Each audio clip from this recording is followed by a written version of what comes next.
Halo teman-teman kelas 11 MIPA, apa kabar semuanya? Semoga semuanya tetap berada dalam keadaan yang sehat ya di rumah masing-masing. Nah, pada hari ini kita akan mulai belajar bersama dengan topik tentang sel. Nah, untuk istilah sel sendiri sudah digunakan pada tahun 1665. Sel ini ditemukan oleh seorang ilmuwan yang bernama Robert Hooke yang mengamati sayatan gabus pada pohon ek menggunakan mikroskop.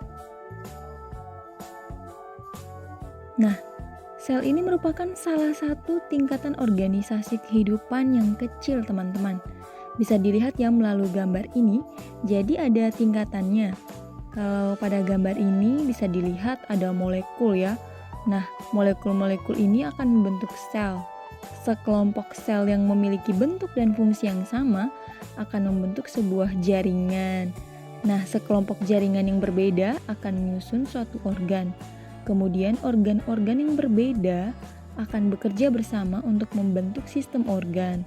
Nah, berbagai sistem organ yang berbeda akan berkumpul sehingga terbentuk individu. Nah, kalau individu ini contohnya seperti seorang manusia ya. Nah, kumpulan organisme akan membentuk populasi. Lalu keragaman populasi akan membentuk komunitas, begitu dan seterusnya hingga mencapai tingkatan organisasi yang paling besar, yaitu bioma. Lalu sebenarnya apa itu pengertian dari sel? Nah, sel merupakan unit struktural dan fungsional terkecil dari makhluk hidup. Sel juga merupakan tempat berlangsungnya aktivitas kehidupan. Nah, aktivitas kehidupan sel ini dapat meliputi sintesis, pengangkutan zat, pernafasan, pengeluaran zat sisa, pertumbuhan, dan juga perkembangan.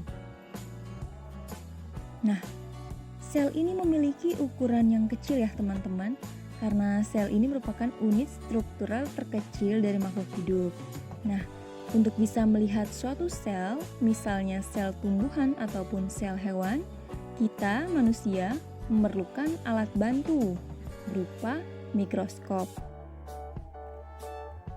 Lalu berikutnya teman-teman silakan perhatikan gambar yang tertera pada video. Nah, di sini ada gambar beberapa jenis sel ya.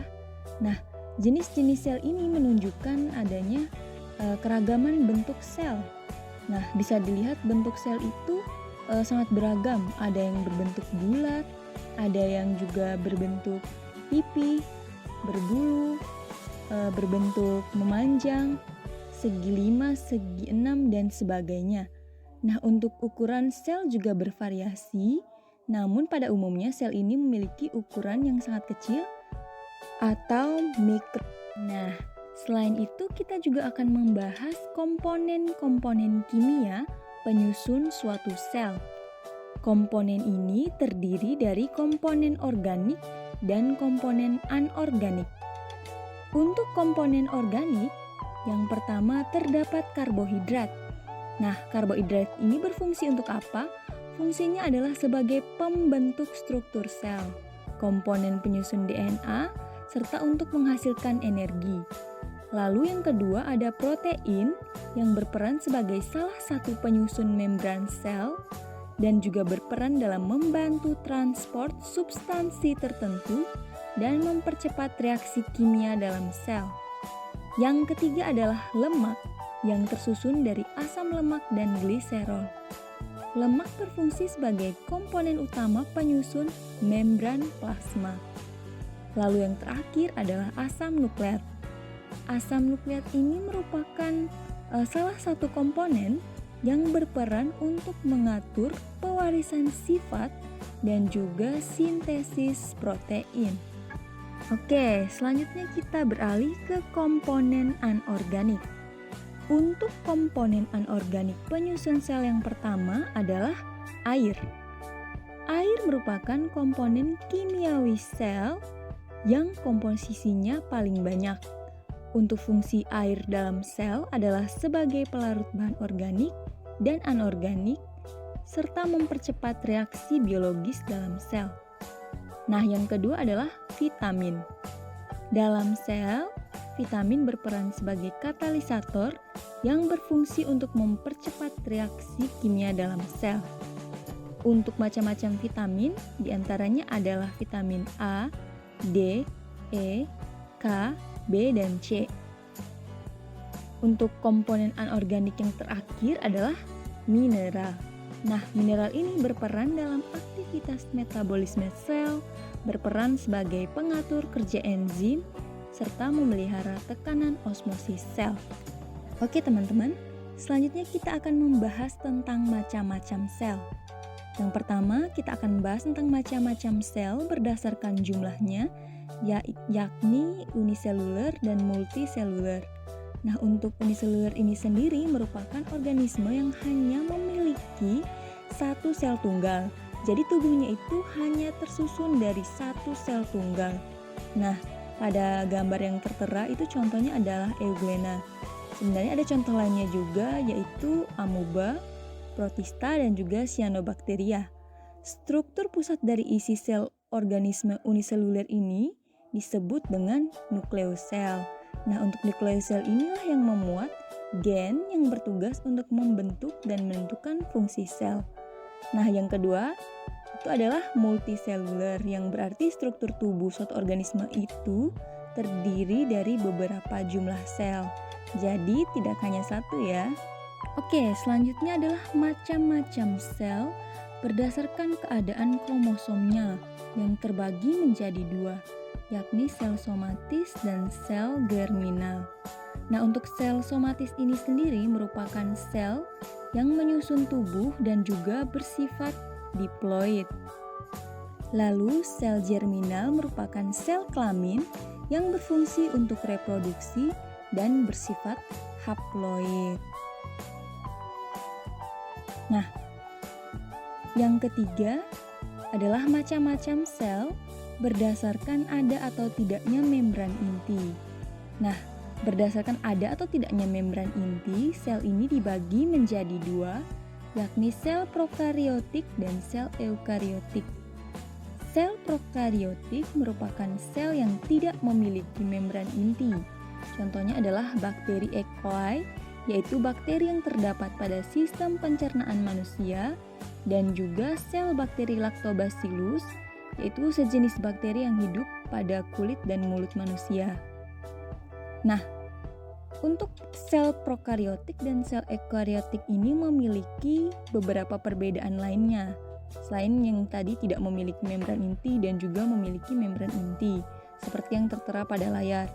Lalu untuk sel prokariotik ini memiliki ukuran yang lebih kecil dibandingkan sel eukariotik. Nah, untuk sel prokariotik ini tidak ada organel yang membungkus membran dan juga kromosomnya itu tunggal. Nah, untuk sel prokariotik ini sensitif terhadap antibiotik, berbeda dengan sel eukariotik yang tidak sensitif terhadap antibiotik. Lalu, sel prokariotik ini juga memiliki ribosom yang berukuran kecil dan sel eukariotik memiliki ribosom yang berukuran besar. Nah, untuk perbedaan antara sel prokariotik dan sel eukariotik lainnya, teman-teman bisa sambil memperhatikan sumber belajar yang ada seperti di buku ataupun di internet ya, untuk menambah wawasan teman-teman sekalian. Nah, kita sudah membahas tentang macam-macam sel. Maka, selanjutnya kita akan membahas tentang bagian utama dari sel. Yang pertama adalah membran sel. Membran sel atau membran plasma merupakan struktur selaput tipis yang menyelubungi sebuah sel yang membatasi keberadaan sebuah sel. Nah, struktur ini juga menjadi pemelihara perbedaan-perbedaan pokok antara isi sel dengan lingkungannya. Untuk membran sel ini merupakan sebuah filter yang memiliki kemampuan untuk memilih bahan-bahan apa saja yang dapat melintasi dengan tetap memelihara perbedaan kadar ion di luar dan juga di dalam sel. Nah, bahan-bahan yang diperlukan oleh sel ini dapat masuk, sedangkan bahan-bahan yang merupakan limbah sel ini dapat melintas keluar dari sel. Nah, untuk bagian utama sel yang kedua adalah sitoplasma. Nah, sitoplasma ini merupakan bagian cair pada sel yang menopang banyak organel penting seperti retikulum endoplasma, mitokondria, lisosom, dan peroksisom. Tugas utama dari sitoplasma ini adalah untuk menyokong dan memastikan keamanan molekul seluler dan organel-organel yang berada di dalamnya. Nah, untuk sitoplasma ini sebagai bagian dari sel yang berbentuk cairan, sitoplasma ini memiliki peran lainnya, yaitu membantu memindahkan senyawa-senyawa yang ada dalam sel, lalu membantu melarutkan sisa metabolisme sel, dan juga berperan dalam transportasi materi genetik. Dengan adanya sitoplasma, itu materi genetik dipastikan aman dan tidak rusak. Nah, tanpa sitoplasma, sel ini dapat kehilangan bentuknya serta akan kempis dan juga rata. Nah, tanpa sitoplasma juga organel-organel sel seperti ribosom dan mitokondria itu tidak dapat melayang di dalam sel sehingga dapat mengganggu kinerja sel secara keseluruhan. Nah, yang ketiga itu adalah inti sel. Inti sel atau nukleus ini merupakan organel terbesar yang paling menonjol dalam sel. Nah, nukleus atau inti sel ini memiliki peran yang sangat penting di dalam kerja sel. Sebab di dalam inti sel ini terdapat materi genetik. Nah, inti sel ini berperan dalam aktivitas sel yang krusial atau yang penting seperti sintesis protein dan pembelahan sel. Nah, secara anatomis nukleus ini terdiri dari beberapa bagian seperti lapisan luar yang disebut amplop nuklir, laminal nuklir, nukleolus, kromosom, nukleoplasma, dan bagian-bagian lainnya. Nah, semua komponen tersebut bekerja sama agar nukleus ini dapat menjalankan berbagai fungsinya.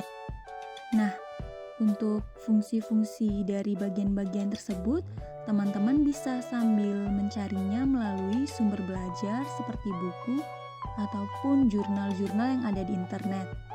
Nah, untuk peran dari inti sel ini tentu saja adalah mengontrol informasi genetik yang ada di dalam sel. Nah, hal ini menyebabkan masing-masing organisme, termasuk manusia ya, memiliki ciri khasnya masing-masing.